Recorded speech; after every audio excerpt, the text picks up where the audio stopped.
Hi there, I'm Laura Mize, pediatric speech language pathologist, and welcome to TeachMeToTalk.com's Therapy Tip of the Week. One very common problem that we see in children, especially toddlers with red flags for autism, is that they don't respond to their names. So today I'm going to teach you 3 ways to help toddlers learn to consistently respond to their names. Now, first of all, what are the reasons that kids don't respond to their names? First of all, there's probably a social interaction problem, meaning we talked about that red flag for autism, but for whatever reason they don't get that they are supposed to respond to you when you call their name. So it may be beyond that. It may be that they don't really understand language, so they tune it out. So that could be the first problem. The second problem going on may be that a toddler has some receptive language difficulties. So he doesn't yet understand what many words mean, including his name. Now, typically developing children consistently respond to their names by 12 months. So if we have a child who's older than 12 months and not responding to his name, we need to do something to help that skill be mastered by that child. Now, the third reason that a child may not be responding to their name is the first reason that many parents rely on, but it's really not the cause. Sometimes children don't respond to their names because they don't like what happens to them when their names are called, so they choose not to respond. But so many parents think that's the number one reason, and it only happens really a small percentage of the time. Usually children aren't responding because there's a core problem with social interaction. So today I'm going to teach you as a therapist or as a parent how to help children learn how to respond to their names. Now, like I said, there are 3 ways that we can do this. First of all, there's a natural way, or the natural consequence, the natural reward that would happen, and then a physical reward or reinforcer, and then lastly a tangible reward or reinforcer. So let's talk about all 3 of those ways that we can teach a child to respond to his or her name.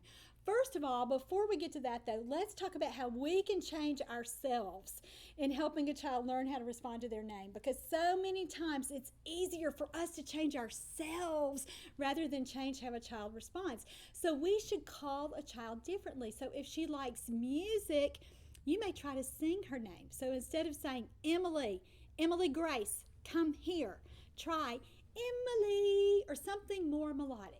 Now, for some parents, this comes really natural, and you may have been doing this anyway, or you may be kicking yourself because you think, my child loves music. Why haven't I already tried that? Go ahead and try that. But for some parents, you're hearing me and you're thinking, that is about the dumbest idea I have ever heard.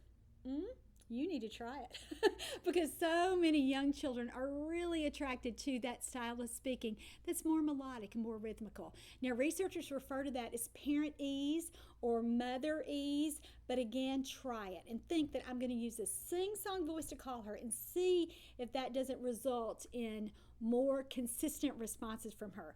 The second thing that you might do, again, is sort of an auditory cue, but I like this one in therapy. I excitedly whisper a child's name when they are across the room from me or when they're not looking at me and I really need their attention. So saying something like, Drew, Drew, Drew. Kids love that. They love it when you really change your tone of voice or your volume. So it might be that you've been, we could go with really loud, which if you've been animated, you probably already tried that. But sometimes taking it back and being really, really soft. So that excited whisper is another way that we can change ourselves. The third thing that we might do here is to use a sound. So something like a clap, or sometimes I've used kind of stomping my foot, which kids don't really expect, but they respond to. Also, you could do something like whistling, which dads will try to do, but pair that with the child's name so that they learn when they hear that sound, their name is going to be called and they respond to that. And you've got to link it with their name or they're still going to be listening for that sound. So you say something like, Drew, Drew, and get that going that way so that you're pairing it with that really alerting sound. All right, so let's talk about the reward. And our colleagues in ABA might call this reinforcer. And as therapists, we think about this all the time, but we may not think about it in the same way that we need to think about it with teaching a child how to respond to his name, because we might think about it in terms of saying a word, or following a direction that's been really complicated or complex for them to learn. But guys, we don't need to miss the value in reinforcing the behavior that we want to see. So when we are teaching a child to respond with a natural reinforcer or a natural reward, what does that mean? That means that you're going to give them something that they like to do. So if you are calling their name to take a bath and she loves to take a bath and you get in the bathtub, or get her in the bathtub when you've called her, that's a natural reward. That's a natural reinforcer. Or if you have her sippy cup and you want her to respond to her name, you are giving her the sippy cup. And again, that might go more toward a tangible reward that we're going to talk about later, but I'm just talking about things that naturally occur in the course of a day. So we want to give a child, again, something that would naturally occur. Again, it could be anything, and it might be these next two categories too, but we're doing something that would naturally occur or be the natural consequence for what's happened when she responds to her name there. The second thing that we might really try would be a physical reward. Now, this is such a powerful reward for lots of us. Lots of us love physical touch. We crave physical attention. We want our spouses to be doting and to be loving to us physically. And so the same thing with our children. So kids who like to be rocked or like to be held, they are letting you know they will respond to this. This is a good kind of reward for them. So for these kinds of kids, again, you set up the same situation where you are calling their name, and as soon as they respond to you, you give them that physical reward. Now, what might that be? Well, it's different for different kids. It might be a big bear hug. It might be tickles. It might be that you swing them around or flip them over or bounce them. Whatever they like. That's their physical reward. And so that's how we're going to teach them how to respond to their names. Now, this kind of kid, the kid who needs something more than a natural consequence or a natural reward, you really need to do some more structured practice with this, because they are telling you, I have not learned my name in the normal way.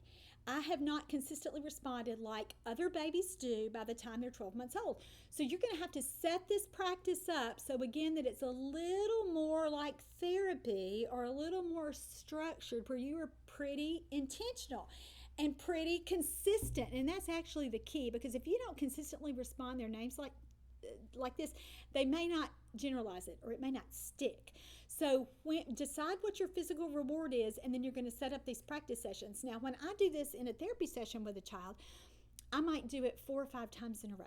So let's say his name is Michael, and so I'm calling him Michael, and as soon as he looks at me, I'm going to run over and grab him and squeeze him tight and just say, Michael, or something like that, and then set him down. And then we're going to wait a minute, and then he's probably excited. He might have walked away, or he might even be excitedly looking at me. I'm going to do it again. I'm going to say, Michael, when he's looked away, and then as soon as he looks back at me, I'm going to do it again. Pick him up, same thing, squeeze, Michael, or whatever I've decided to say there. Okay, I'm going to do that 4 or 5 times in a row, so that he learns, hey, that happens every time I look at her, every time she says my name, and then every time I look at her, she does that. We're going to do it 4 or 5 times in a row, and then we're going to stop, and we're going to go do another activity. Why do we stop? Because we don't want to wear it out. We want to stop before he wants to stop. And so if you see a child walking away, you think, well, that's all he could tolerate. This isn't as big a reinforcer or as big a reward as I need it to be. And so then you might pick something else. You might think, oh, I need to amp it up or ratchet it up a notch, and pick another kind of physical movement he would like. So you do that, and you really practice it. And I would say, gosh, for some kids, it's like 10 times a session that I'm doing that at the beginning. But once I've done it a couple of sessions, I start to fade it a little bit, so that if I have picked him up and, done the whole bear hug, Michael, I might tone it back a little bit, or just do a shorter duration of that. It's not quite the party that it was before. So it's a little bit shorter, and so we wean it off. The key with this too is getting parents to do the same thing. So if you are getting a consistent response and the parents have not gotten consistent responses to his name, and you say, hey, this is goal number 1 for us. This is all we're going to work on for the next couple of weeks. And this is what's worked in therapy for me, and I want you to do it too. And for some parents, they're participating in therapy and they're watching you, and they've helped you come up with that physical movement. Or if you're a parent and your child is in therapy right now and your therapist hasn't even worked on this yet, and you may be thinking, this is something I can do. You're exactly right. But talk to your therapist about this too, because they may have some insight that you may not have thought about yet. And so that physical reward, we want parents and therapists and whoever practicing this with them so that we can get that consistent response. And again, once they start to give it to you pretty consistently, sometimes it's even as short as a week, you start to fade that back a little bit so you're not, again, having the same level that you had before. And moms and dads get real cute about this, and I do this sometimes too. I'll forget that I'm supposed to be pulling it back, so every fourth or fifth time, I go over the top again. But kids like that too. And so be sure that you're doing that and you're thinking about, what can this response be? Sometimes we've done a big thing like flip them over, and then we kind of wean it to then just kind of hugging them, and then we wean it to something like a hug on the ground, and then we wean it to something like a high five. So think about that gradual step down process so that they don't become so dependent on that reward that they can't respond at other times. Because what's your goal? You want them responding when you call their name, no matter what situation is going on. All right, the last way, or the last reward that we could use would be a tangible reward. And again, this is very ABA-like, and some speech language pathologists don't understand applied behavioral analysis well enough to kind of think about it in this way. But for some kids, we need to give them something they can touch and feel and hold so that it's worth it to them to respond to their names. Because remember, if they haven't responded in the past, we've got to make it worth their while. We've got to do something that increases the rate of that behavior. So you might do something like a piece of candy. So when they look at you, and don't do one that they can suck on or chew on for 10 minutes. I mean, it needs to be quick. So it's like one Skittle or one Goldfish. So when they look at you, you're giving them that tangible reward. I don't really use things like that. I use drinks that I can control. So I haven't had to use this method a lot. I would say maybe 10 times in my whole, 26-year career. But I've done it with milkshakes from McDonald's when I've been when I did home visits and I was on the way. I would just pop through the drive-thru and get it. And it only takes a session or two, and then again you're going to phase it back. But you talk to parents about how they can do this at home. I've had parents use, since I live in the South, sweet tea, the drink of the South, or anything like that where we can just give that quick, tangible reward. Sometimes it's a light-up spinny toy. And here's the thing, and I should have said this with the physical reward too. Only give this particular reward for responding to your name during this period of time. So tell mom, look, if you're going to use this special strawberry milk that you make her to teach her how to respond to her name, don't give it to her any other time during this period, because we want it to be so special that she gets, let's say her name is Lizzie, and we say, Lizzie, Lizzie, and she looks, we give her the drink, she takes one little sip, we do not let her hold the drink and keep it for 20 minutes and suck the whole thing down. She keeps it for one little sip, we get it back, we let her go back to what she's doing, and then we call her name again.